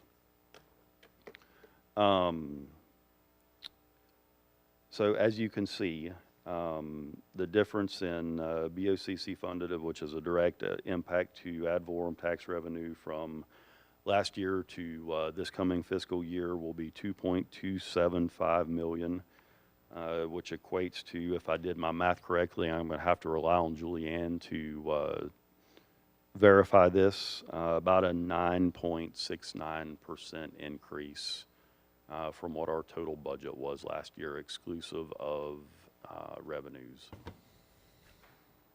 So there is one more slide, and we've talked about all these probably.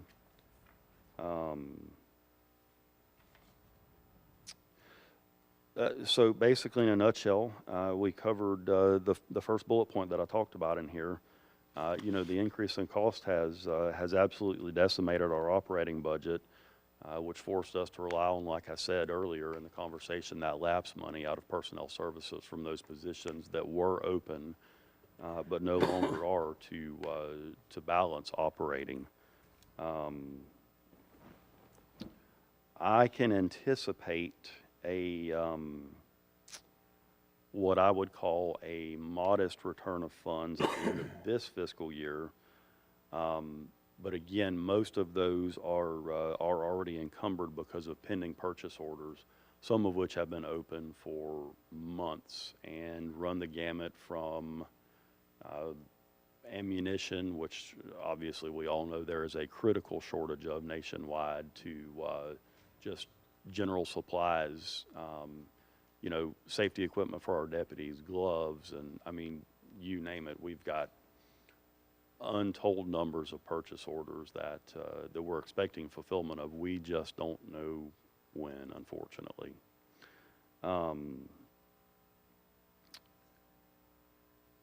So I say all that to say that most, if not all, of the return funds will be needed to fulfill those purchase orders that we have already encumbered during this fiscal year that we're unfortunately still waiting on delivery of.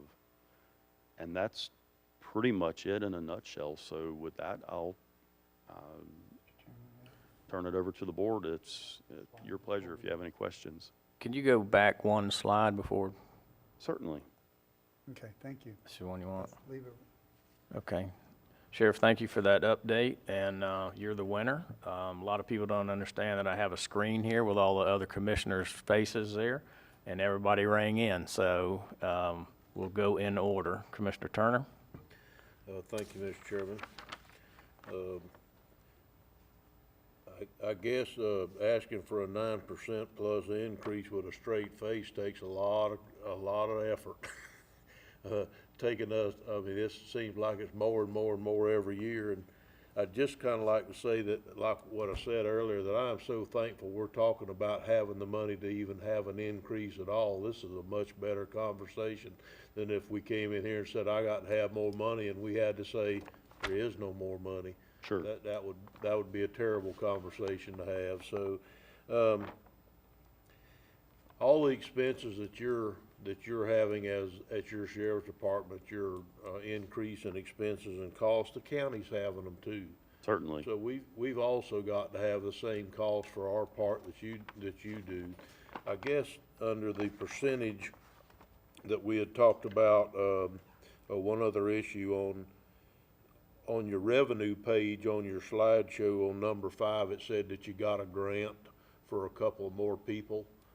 Does that grant carry on perpetually or do we have to start funding it from now on? Basically, they gave you one to get it started, but now we got to fund it? Generally, and correct me if I'm wrong, Joe, I don't remember the particulars of that grant, but generally those are funded for about a 5-year period, and then it decreases on a sliding scale year after year until we're responsible for that. Okay, full so it amount. should be funded again because you just got it last year, didn't you? It's just awarded this year, actually. Okay, Yes. so after that, okay, Yeah. good deal. So we've got at least a good 5 solid years with that grant.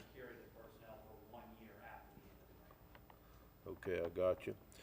Your request for, if we use the percentage scale that we voted in to use last year, and I'll be the first to admit, not all commissioners agreed to it, but right now that's the voted on plan, is that your revenue, if you went by percentages, would be $2,044,544 additional. Now, when we had talked a while back, we had, after a meeting in there, we had, Joe had made a comment to me that he thought that we could live within that framework of what we had talked about that day, which was your percentage of what you needed plus your state grant, the additional 1.25 million plus the additional from other sources, which is about 2.8 million on top of the appropriation.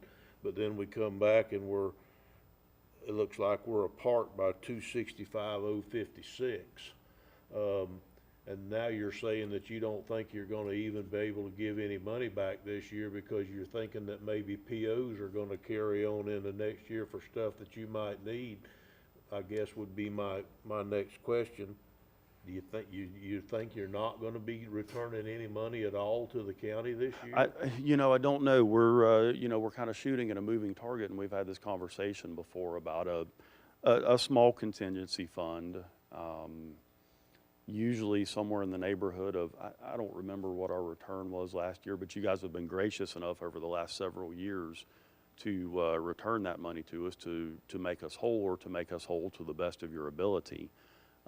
Generally speaking, we hold about a $175,000 to $200,000, we'll call it a contingency or emergency fund for hurricanes. Bearing in mind that the beginning of the budget year is right in the peak of hurricane season. So,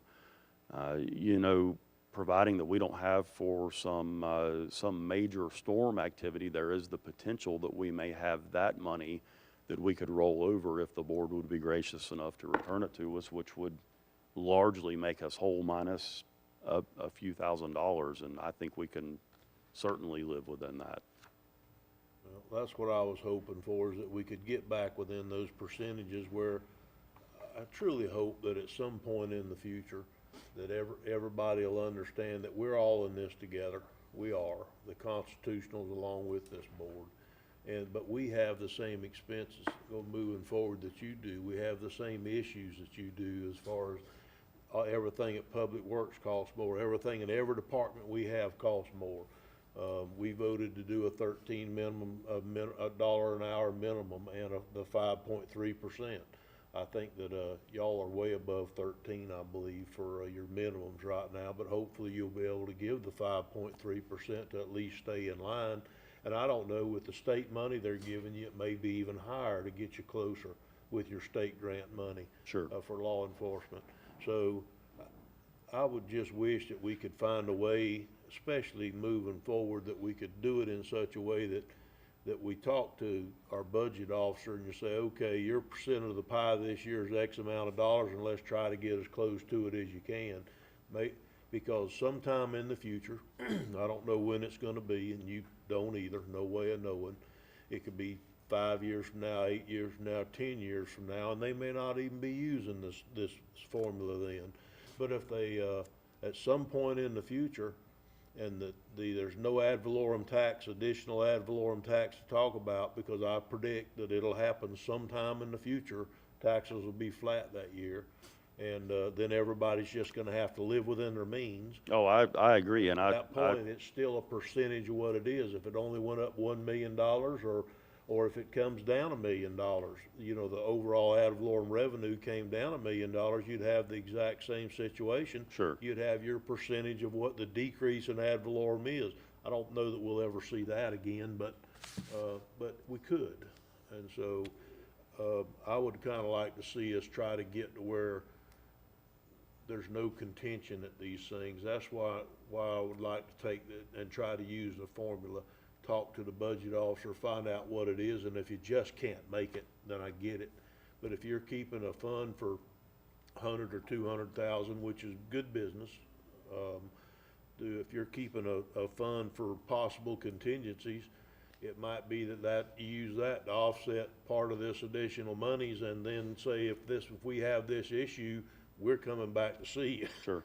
I can assure you, we're not gonna have any squabble or disagreement over, you know, $50,000, $65,000. We can certainly work within our means and make some adjustments this coming fiscal year. That's really not gonna make or break us or cripple us in the way that we conduct our business. I believe it was 265,056 is the additional.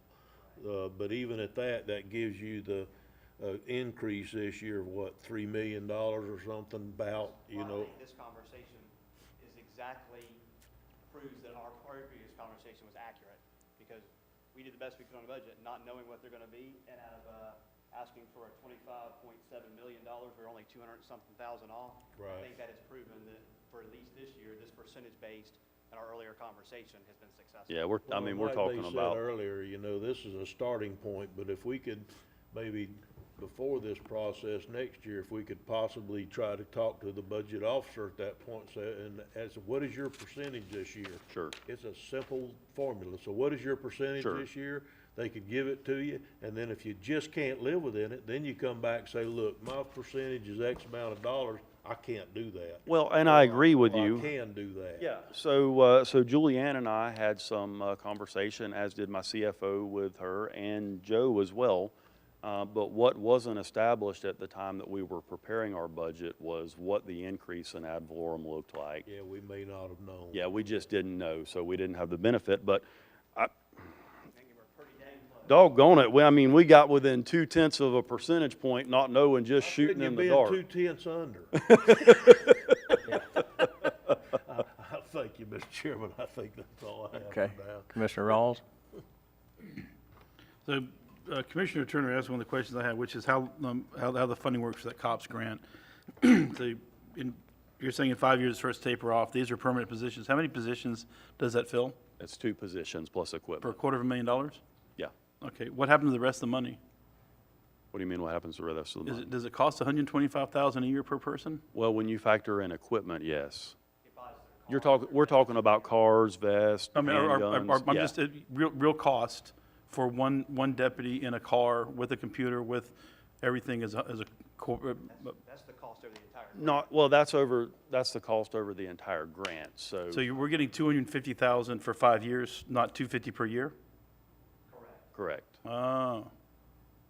We request draws out of it as we spend it, so reimburse. So for clarity, we're gonna get $250,000. That's $50,000 a year.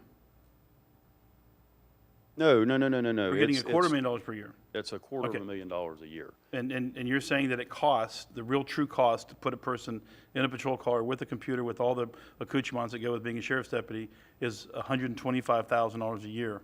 Yes, because what you have to do is you have to amortize out the cost of the vehicle and all the equipment over the period of that grant award. You're making it worse by doing that. So my question is our true cost per employee per year in a car $125,000? No. Okay. So what happens to the rest of the money that the grant gives? Or can we use it for other expenses other than those 2 patrol deputies? Well, again, it covers equipment, the retirement contributions, FICA, Med-FICA, because if we've got a deputy that's making, let's just use round numbers, $40,000 a year, then we still have to pay for their retirement contribution. What's your labor burden? Social Security, what's that? What's your labor burden? Labor burden. Your total labor burden, is it 60, 70, 80%? I Have y'all ever- I don't have any clue. I don't have those Okay. figures. I crunched the numbers yesterday based on what, I can't remember if it was the property appraiser, the supervisor's election, but their labor burden seemed to be about 63%. Taking a look at everything thrown in there. So I would imagine yours is probably gonna be a little bit higher than that. I would hazard to say that because of the retirement contribution being as high as it is, because they're in a special risk class, it's probably going to be substantially higher. Okay. Let me follow up to that, so that, I may not have shared all this with the sheriff as we were going through this budget. So the Department of Justice has a set number they use per law enforcement officer across the United States. So it may be higher than what we cost. So we can draw up to $250 million over the course of it. We Okay. don't use it for these two, we don't 250,000. draw it. So I got you. 250,000 over the course. We Okay, don't use it, we don't. that sounds more realistic. Okay. Yeah, that's the cap on the amount. that Because we're- I knew the answer wasn't 125,000 per No. person. So you would be looking at a much larger budget. Ours would be 100,000. Yeah. And yeah, in today's dollars, no doubt. All right, so going back to the jail, how much do you spend a year maintaining the jail? And is that part of your budget, or are we paying for that? Traditionally, the sheriff's office has always incurred those liabilities. For the most part, with few exceptions. And it's just worked out for us and for the county. For our total facility, we budgeted about $110,000 a year in facilities maintenance and repairs. That's for all of our buildings out there. Okay. And that, you're saying that should not be our burden, that's your burden? Well, I don't know that I necessarily agree that it's our burden because it's a county-owned property. But that has just always been the model that we've operated on under ever since I started. Actually, by the Port Authority. 21, almost But it's 22 easier. years ago. I What? mean, it's easier.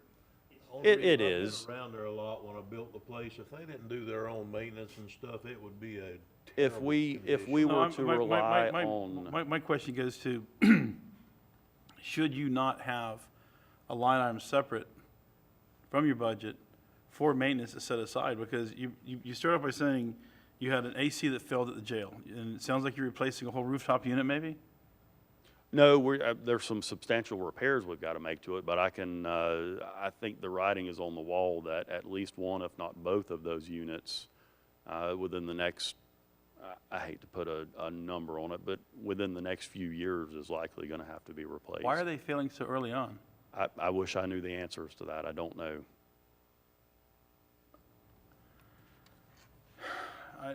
If you could send me an email later and let me know what's failing, and, because we're, 6 years?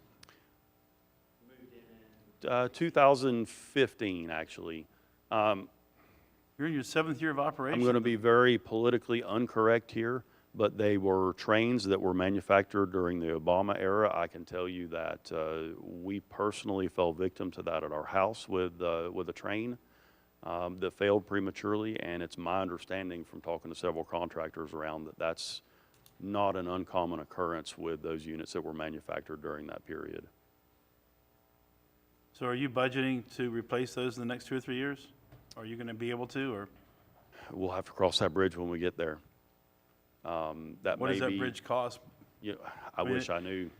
I don't, I don't know what it would cost Throwing now. and- $15,000, is that at one rooftop unit or two, how many rooftop units do you have, or whatever kind of units you have? I didn't hear you all that well. Say How the many, question again. the 15,000 you described, how many units are we talking about? Are we throwing good money out the window at this point? No, no, Should no, we- no. That is just for, well, it was about $12 to $15,000 for us to rent a temporary air conditioner to provide air conditioning, because it's a 35-ton unit, while we make the repairs.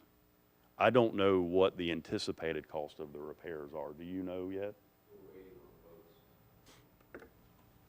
Should we not be looking at just replacing the unit and not maybe making the repair if it's going to be bad in a few years anyways?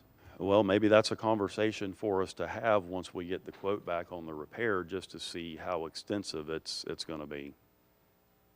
Okay. And by the way, if you order equipment today, you'll get it in about 6 or 8 months. So that's just something else you need to be thinking about. Sure. You mentioned a cost of living adjustment. You said it was a modest cost of living adjustment. What is the definition of modest? Over the whole spectrum of our employees, it comes out to about 3.5% to 4%, if my memory serves me correctly. So we're doing 5.38 across the board at a minimum. How do your employees feel about that? Again, I'd love to have the 5.3, but I'm also sensitive to the fact that there's only so much money to go around. So we're going to continue to work within our means and do our best to stay within the confines of our budget and our request. All right. How many of your employees live outside the county? I couldn't give you a number. I would say roughly 30% of our patrol deputies are probably out-of-county residents. And you're not afraid that the disparity in pay increases may cause them to look out of county? That's What? That's certainly a very, very real I'm sorry, potential. you said every day you get letters of resignation? No. Come to the office every day scared to see what Scared to death that Oh. we may see a letter of resignation. So why would you not try to at least match what the county and the other constitutionals are doing? It just seems to me like if I'm on the inside looking out, I'm going, what have I done wrong? I'm out here protecting and serving, and I'm not even getting the same consideration anybody else is getting. Well, it's also not lost on us that we talked about it during the presentation today, that we were getting a modest increase from House Bill 3 through the legislative appropriation. So, that coupled with the cost of living increase is actually going to put them probably a little over 5% or so. Okay. So again, we're So we're the cost of living adjustment, just when, and at least for my sake, when you're talking to me, don't talk in drips and drabs. Cost of living is cost of living. So if an employee's going to wake up tomorrow morning and see a 5% bump in their pay, that's a COLA, okay? It's actually a pay raise. We're not giving a cost of living adjustment, because if we were, we'd be talking 8%, because that's about where inflation is right now. So, but that answers my question. So they're taken care of on that end. I'm not going to have any sheriff's deputies talking to me about how they're getting screwed and everybody else is getting taken care of. I don't think that's going to come up in conversation at all. Okay, that's the concern, because if I was working for you and I knew that everybody else in the county got 5.38 and you gave me 3% and and inflation's at 7 or 8, Sure. yeah, I'm not happy. Okay. No, understandably, and again, we're just trying to be good stewards of the public's money and work within the confines of our budget. Well, I understand that, but you have a lot of obstacles that are being put in front of you over the next coming years. Your rising cost of housing has made housing really unsustainable for anybody. Yesterday, I talked about the cost of what anybody would consider "quote unquote" affordable starter houses is in the mid-200s in Putnam County. So it takes a household income north of $60,000 to sustain that type of mortgage unless they just happen to have $250,000 laying around to throw down, which I would imagine most people don't. Your call volume, is it up or down year over year? So interestingly enough, crime is down, but call volume is up. We're seeing a lot of additional calls for service, but not necessarily crimes. No, that's what I'm saying, it's just call volume. Call volume in general is up. I couldn't quantify it in a percentage for you right now. I can certainly get you that information, but I can tell you that that call volume is increasing throughout the county, but primarily in in the central parts of the county, kind of along the East Palatka corridor into 17, and in that area. So the question goes to, what we can anticipate as consumers. As your call volume goes up, your response time gets stretched out a little bit, because we do get engaged by the public, and sometimes they complain about the sheriff's department having to wait for a long time for a sheriff's deputy. Sometimes they say they don't get a response because by the time the sheriff's deputy got there, the emergency wasn't over with, and that, it was a reason for the question, was, Sure. And just for a little background on that, we, and you're familiar with this because of the time that you worked in emergency services and with the fire department, we prioritize our calls Right. on a level 1 through a level 6 priority. And if someone is calling about a VIN verification because they need to get a registration updated, yeah, it's going to take us a little longer. All right. But generally speaking, on a priority 1 call, I would hazard to say our response is going to be I would probably say 3.5 to 5 minutes. And that's pretty darn stellar, especially contemplating that we're covering 827 square miles with the number of deputies that we are. And 2 more questions. So the jail population currently still in the high 380s? Yeah, so about 330 right now. Okay. So that's come down a little bit. It has come down a little bit. Ideally, I would like to see us in about the 275 to 280 range. We're trending back that direction, but I don't anticipate it's going to come down that much anytime soon. Yeah. Yeah. Is the state taking their prisoners faster now? They are doing a much better job, yes. We've had some conversations with the Secretary of the Department of Corrections, and the governor and the legislature have been very proactive about getting them back engaged and taking these prisoners on a timely basis. And I will say that I wouldn't say that we're entirely satisfied, but we're a whole lot more satisfied than what we were 6 months or a year ago. Okay. I think that's pretty much it. One of the things that I'm hearing from the social services community is that their call volume is up, their request for services, especially when it comes to the food banks. Lee Conley House is running full tilt. So we're starting to see those trends tick up. And do y'all monitor that? Are y'all following that at all?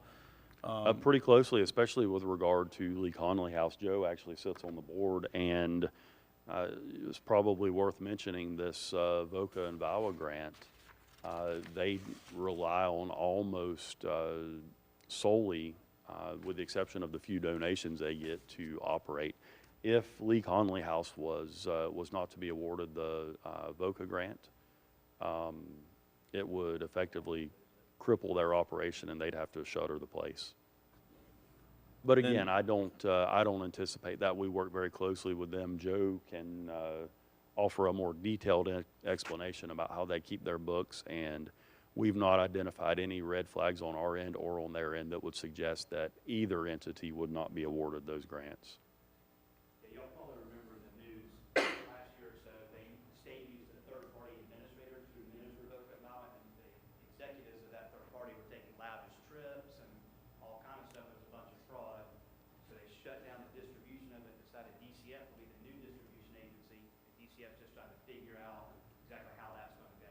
Generally, we're already guaranteed that grant by this time for next year. We just haven't gotten the guarantee, but in conversation with them, both for the sheriff's office and Lee Conley, our VOCA audits have been excellent for at least the last 5 years, so they don't see any issue, but they just can't tell me when the money is going to transfer. So we should be fine for both of those, hopefully. VOCA, which is Violence Against Women's Act. Would it help to have a letter of support from the commission? I don't think that it would hurt, but it's an issue that's affecting agencies statewide, and they're doing their best to work through it. We don't really have any fallback if anything happened with Lee Conley House. We don't have a plan B. No. I don't see anything, any obstacle that's going to prevent us or Lee Conley House from being awarded the grant money. It's just taking some time. Okay, thank you. Commissioner Adams, Zach? I just have a few questions. On the gas prices for the increase, what did you guys use for a base? And I know we negotiate that as a county, but to forecast for next year, that's got to be difficult. Did we go like $5 or? About the only thing that we could do is use our current, our current model, and then add whatever it was, 39% to it, which is the increase that we saw this past year. So, who knows? It's anyone's guess. I was just curious where your basis was, just so we could watch that, because that's something we're definitely gonna have to keep track of. Early this fiscal year, we were paying a certain amount, and then now what we're paying now. I mean, 'cause we were at one point about $3.40 a gallon, and we're now at $4.20 a gallon. So just kind of figuring out how that moves throughout the year, and assuming it will probably continue to go for a little while. And to be candid with you, I couldn't tell you how it works. Julianne Mike could speak better to this, but our CFO uses some forecasting software that's Okay. got a series of algorithms built into it.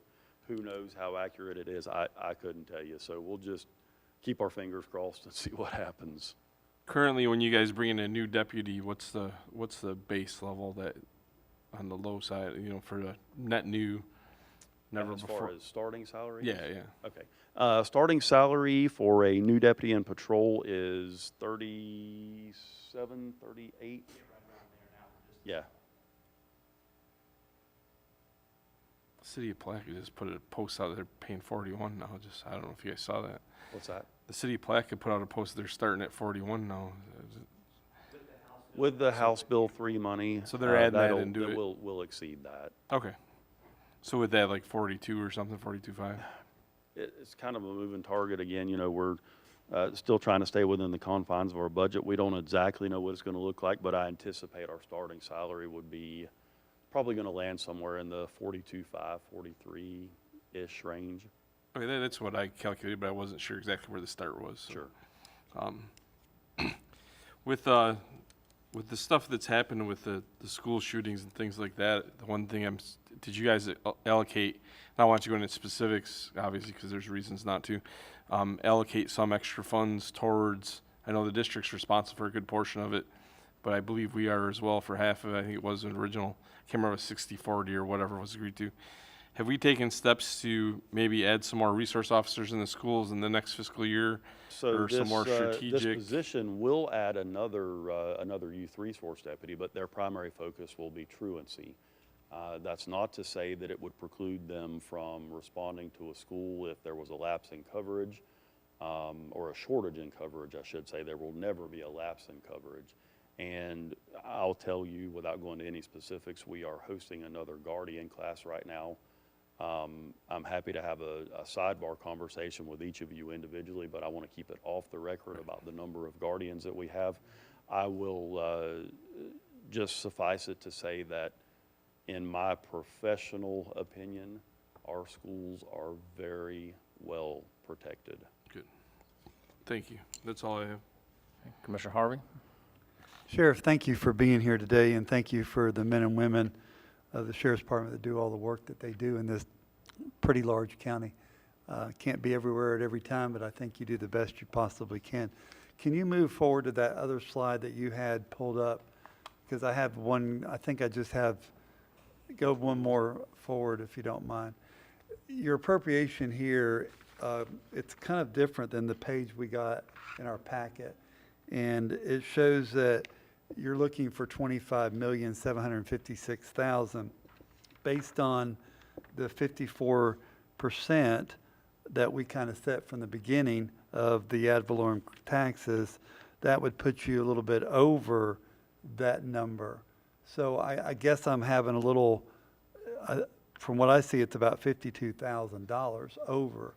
So there could be something wrong in the revenue. That's entirely possible. But I think the net difference is somewhere in the neighborhood of $265,000. Well, you just might want to check those numbers and Julianne, I know you've got a calculator hardwired into Sheriff, your head. I believe that what you submitted is differing by the amount of what you're showing in other funded. There seems to be an error in your particular spreadsheet. If you go back to what you submitted for formal consideration, I haven't seen this until today, so I was trying to get some reconciliation, but I couldn't flag anybody down.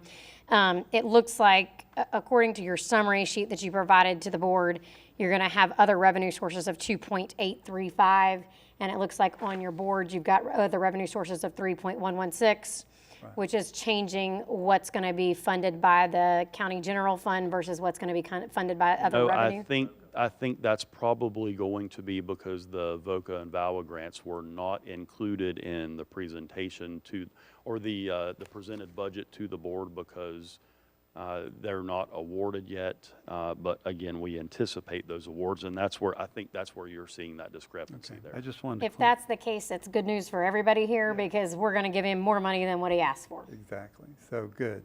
And I'm glad to hear that you like that percentage part. You know, every budget year is going to be different as we all been through this process many, many times. So I thank you. Also, I'm glad that you clarified that Turner is familiar with the canteen. Commissioner Turner is familiar with that, not because he was a participant. So I was glad to see that. A little levity never hurts anything, right, Mr. Chairman? That's right. So, but I really, They have a room out there you don't ever want to go in, I promise you. but in final closing. So I'll make you this promise. If you guys give us what we need to operate with, I will give you my solemn word that you'll never go into that room. Well, let me tell you this, jail's a deterrent enough for me to stay out of trouble, so I don't need a room to scare me. I just need jail to scare me.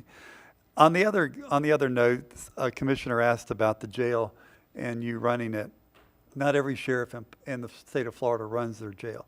And with that being, that's why we see you at a higher percentage rate because you run our jail.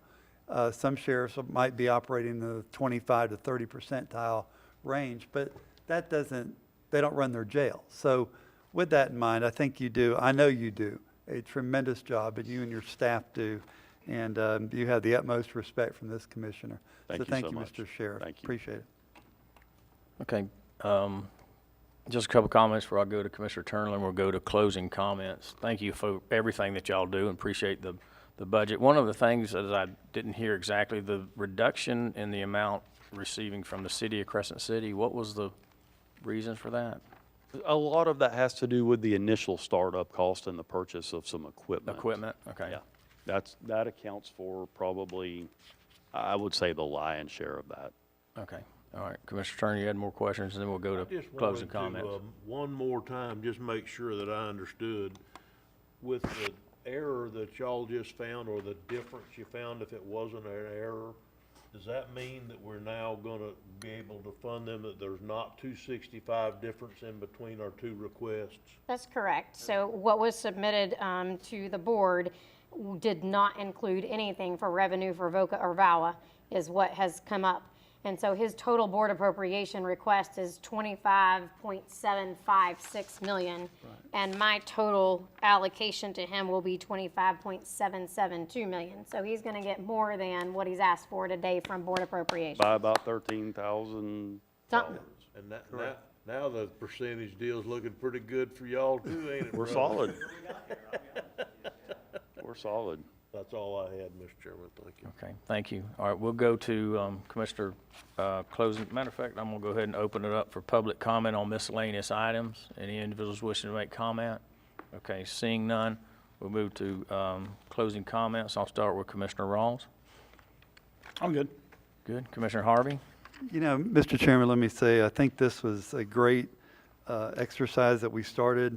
We're surely not done, but under your leadership, and under what the board has decided with these percentage. It gives our constitutionals a starting point without a guessing point, and then we can have this conversation. We've had great conversations with our 4 constitutionals, and I look forward to the budget coming in the future. Thank you, Mr. Chairman. Okay, thank you, Commissioner Harvey. Commissioner Adams-Zach? I guess my main question is, after you go through all this, what is the percent for the BOCC? What is our number? Because those numbers went up, and that leaves us at 34.39, which would be less than where we were last year. So, a couple of things happen. 20% comes off the top, and that's allocated out to the board at their discretion. Then the BOCC will only have a net growth of 1.29. Okay, that's what I thought. No million, right. Which We're- that's- we're- Right. So, But in prior years, the BOCC lost far more. It never got a piece of the pie, and so this is. yeah, but the pie, the costs to us are increasing exponentially, and that's all I need to know. It didn't work. So, and we're gonna have more problems at the BOCC side, since we're being asked to do things like the ERP, other things. We have roads that aren't getting done because we can't get materials. There's roads out in Hollister right now that are opened up since February that we're not moving forward with because we can't get asphalt. And then this has nothing to do with the constitutional. I appreciate everything you guys did in coming within, I think all of you did a great job of coming within the standards of what was set forth to you. So that scares me. I'm very concerned that we're only doing 1.4%. If you didn't even take into account that, first of all, I don't think the inflation rate that's being reported nationally is accurate. So, and then our costs tend to be heavier on the fuel side and the personnel side. Yeah, it's not good. Thanks. Yes, sir. Okay. Grant, if you'll come up here, I'll let you close this meeting out in just a minute. I'm gonna go to you, sir. I wasn't gonna. I wanted you to blow me off again. Grant, if you wanna come up here. And then when you get up here, I'm gonna, after Commissioner Turner, makes his comments, I'm gonna put him in the corner. So Commissioner Turner? There you go. I thought you'd go get Grant to hit me with a gavel. Sheriff, I would like to appreciate the fact that y'all worked real hard this year to work with us and try to get us where we need to be. I'm glad that we found out these differences today to where it's basically a non-conversation now if we stick with the percentages deal. I think this thing is really working, and it does give the constitutionals a place to start. And the only thing that I'm asking is, because if we gave every constitutional what they had right now, as of this date, the Board of County Commissioners we know what the Board of County Commissioners is gonna get too. Up and before now, the Board of County Commissioners were the ones that were shorted. They were the ones that always had the increases with no increase in budget or no increase. This way, everybody grows together, and if it does ever turn around, this is the way we all contract together. So it's just a absolute fairest way to do it, and I think it will work if we get will there always be enough money? Of course not. There's no government in this country that has all the money they want. None, not one, anywhere. They always want more money. So, because there's something they can find to spend it on. So, do they have the money that they need? A lot of them do, and I think we'll get through this too, but I do believe it's gonna take part of that 20% set aside for the county to get to the BOCC, to get to where we voted on for the $13 minimum and the 5.38%. I truly believe that it's gonna take part of that 20% to get us there, if not all of it, but part of it for sure. So anyhow, that's all I had, Mr. Chairman. Thank you. Okay. Thank you. And in closing, I just want to thank all the constitutional officers, Charles Overturf, Tim Parker, and Matt Reynolds, and Honorable Sheriff Gator Deloach, for everything that y'all staffs do, all the work you do, and appreciate bringing this budget. I want to thank Julianne for all that she's done, getting this thing together. Commissioner, I think this was good conversation. It's tough conversation, but at least we do have some money to go around, and we're not immune. The Board of County Commissioners, everything that we have is costing more in all our different departments, from Public Works to sanitation. Now, they have some income, but Parks and Recs, you know, we need vehicles there, so everybody needs more funding. But I truly appreciate this couple of days, and we'll move forward, and hopefully the numbers, when we get down to the end of the budget, will be more than what we had expected. So with that, we will close. If you'll close the meeting out, just bang the Commissioner gavel. We Pickens. stand adjourned. Oh, excuse me. If you would just indulge me for one moment, I have a comment that I like to make, something that, that came to mind. You mentioned vehicles for Parks and Recreation. I can't guarantee you, and I certainly don't know what they'll need, but there is at least a potential that some of these vehicles that we may trade out might be in better condition than others and may have had some substantial repairs made to them before they would trade. We would certainly be amenable to doing everything we can to transfer possession of those vehicles over to Parks and Recreation to help, help fill that gap. Certainly a conversation may be worth having if you guys are so inclined. Yeah, thank you very much. We'll look into that. Okay, if there's no further business, we stand adjourned. Go ahead. All right. Good job. Good job.